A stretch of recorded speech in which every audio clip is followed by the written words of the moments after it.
Hello, I'm TrikSlyr and I have recently started streaming full-time. To celebrate, I put together my top 10 favorite games that I streamed in the year 2018. My criteria for ranking these games had two simple questions that I had to answer for this list. 1. Did I enjoy streaming it? And 2. Did it leave a lasting impression on me as a gamer? As a heads up, this is not a list of games that actually released in the year 2018. This is a list of games that I finally got around to playing this year. You've been forewarned. You might see some oldies on this list, along with some new faces. Let's get started! Coming in at number 10, Thomas Was Alone. I started this game based on a recommendation from a friend. At first glance, it seemed like a simple puzzle game with cube blocks, but boy was I wrong.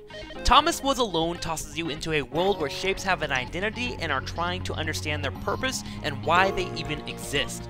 Thomas was alone. Well, a weird first thought to have. Despite their personality traits and how they interact with each other, they must find a way to escape the world they live in. What's left is an emotional story with some great puzzle platforming and brain teasers. This is a game everyone should try, especially considering its short runtime. Number 9, Cat Quest. You like cats? You like puns? Do you like RPGs? Well, if so, Cat Quest is for you. Truth be told, I haven't really had an itch to play RPGs in a long time due to the usual length of the genre, but Cat Quest tosses that to the side and plants you into a story right meow. Immediately, you're fighting cute dragons, completing side quests, and interacting with other creatures to discover why you're part of this new world. The combat is slick, the puns will have you coughing up hairballs and laughter, and it's all contained in a nice, compact story with a short runtime. This game single-handedly convinced me to jump back into RPGs, and for that, I had to toss it on the list. Number 8, Dead Cells. When I first saw Dead Cells, I was turned off by the art style. This game drives home to never judge a book by its cover. Packaged in this small game is an adrenaline-filled combat system with gear to spare to suit your playstyle. You'll find yourself leveling up with your character, and you dive through this rogue-like Metroidvania at lightning speed. As you grow, as a player and character, the game ramps up into difficulty with epic boss fights and sound level design. If you're looking for a game that scratches that one more game itch, but also challenges you in skills, Dead Cells is for you. Number 7, Bridge Constructor Portal. Using mechanics seen in Portal and Portal 2, Bridge Constructor Portal challenges you to move a few happy-go-lucky workers from point A to point B. Simple enough, right? Using your noggin and some really fun physics mechanics, you'll construct bridges of perfection or destruction to complete each level. To say this game puts a smile on your face is putting it lightly. Just make sure you don't have a Ryan in your group to ruin your runs. Did we do it? Did we win? Did we do it? No! Ryan! No, Ryan! It's always Ryan! It's always Ryan, dude! What are you doing? Number 6, Frostbug. I have a soft spot for RTSs. I got into my current job environment through Halo and a little game called StarCraft 2. Sadly, nowadays I'm just not up to snuff to take on players in StarCraft 2. But I can't ignore that itch to occasionally boot up an RTS and manage my economy and streamline a base of my own. Enter Frostbug, a steampunk city-building survival game with the very fate of humanity put into your hands. You'll have to face the harsh reality of a cold atmosphere while keeping your town happy and thriving. The stress to rebuild can be a difficult one to stomach and straight up depressing at times. But the satisfaction earned for running a city well and making your mark on the world makes this game a blast to play. Prepare to lose hours playing this game, as one slip-up can literally destroy your 1-hour run in a heartbeat. Tip: please use those scouts, they'll save your life. Coming in at number 5, Horizon Zero Dawn. Before we talk about this game, I must say I actually feel bad about having this game at number 5 on the list. But the following games really hit the spot for me as a streamer and a gamer. So let's jump into it. Horizon Zero Dawn boasts a beautiful world that demands you to ask the question, why is this all here and why is the environment like this? And guess what? You set out to find those answers. And damn, the answers are satisfying. The fantastic combat, the exploration, the pure heart put in this game is a must-have for any PS4 owner. You will become lost in a world where robotic animals, dinosaurs, reign supreme while humans are just fighting to survive and live. Horizon Zero Dawn is one of those games where in 2 to 3 years, I wish I would have the ability to delete my memory so I can replay this game again. It's that good. If you play Horizon Zero Dawn, do yourself a favor and take your time. It will be worth it.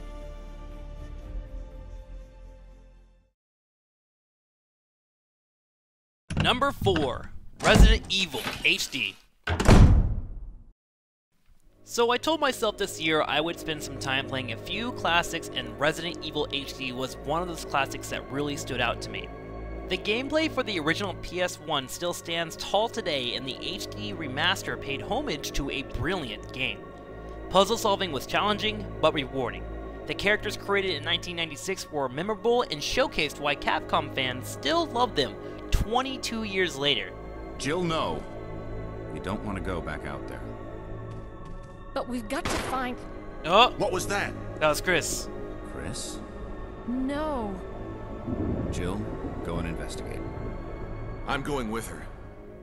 The great part about this game is how revisitable it is. I had folks from Twitch popping in and stating over and over, I remember this game, and they'd watch and hang out for hours. A game like that is special and rare to come by nowadays. It simply deserved a hot spot on my list for 2018. Alright, it's time for the big ones. Number 3, Marvel Spider-Man PS4. Next on the list is a guilty pleasure of mine. Insomniac Games released Marvel Spider-Man for the PS4 this year, and boy is it a pleasure to play. The game instantly engulfs you in New York City as you play the boy bitten by a spider. The villains are splendid and fleshed out, there are great callbacks to the source material. You're Spider-Man. You're the amazing Spider-Man. You're the spectacular Spider-Man. And a few other choice adjectives Jameson uses. But also a story contained within itself for a new experience for Spider fans.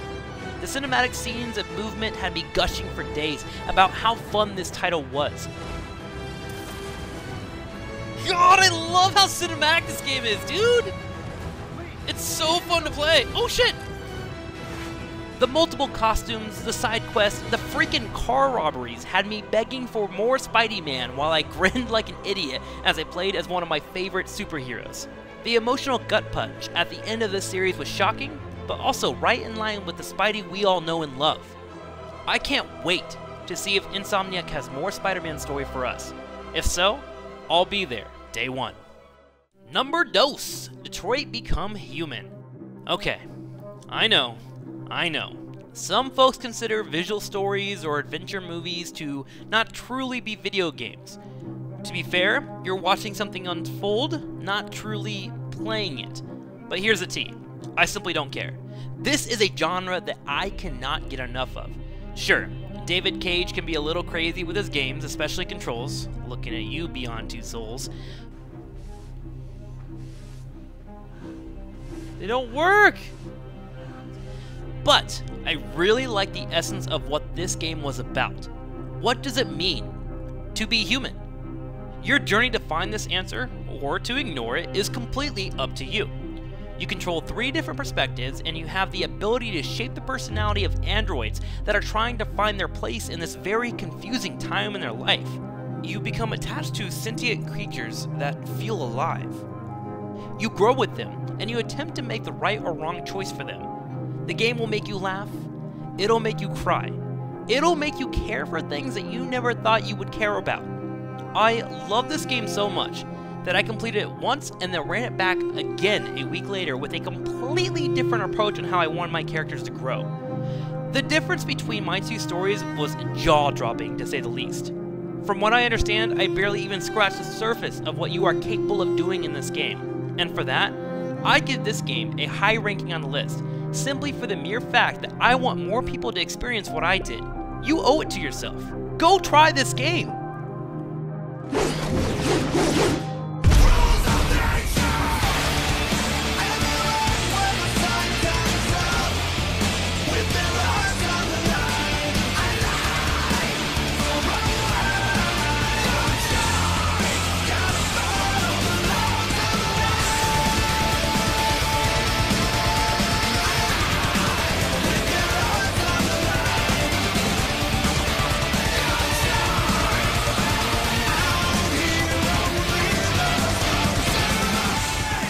And coming in at number 1, Metal Gear Rising: Revengeance.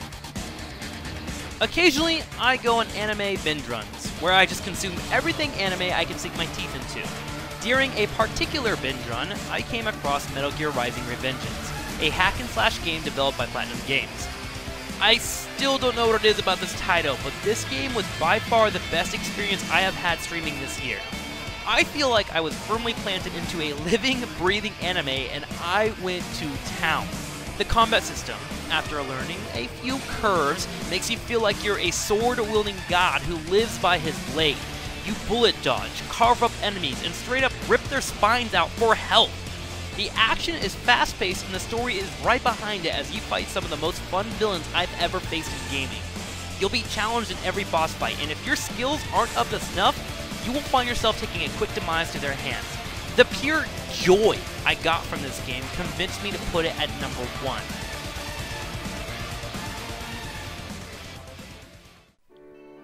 So, what do you think? Fun list? Fair list? I would love to hear your comments. This is something that I'm planning to do more often now that I'm streaming full time, and I would love to hear your thoughts at home. So feel free to hit me up on Twitter at twitter.com/TrikSlyr if you like this. If not, whatever, that's cool too. I'll see you next time on the next adventure.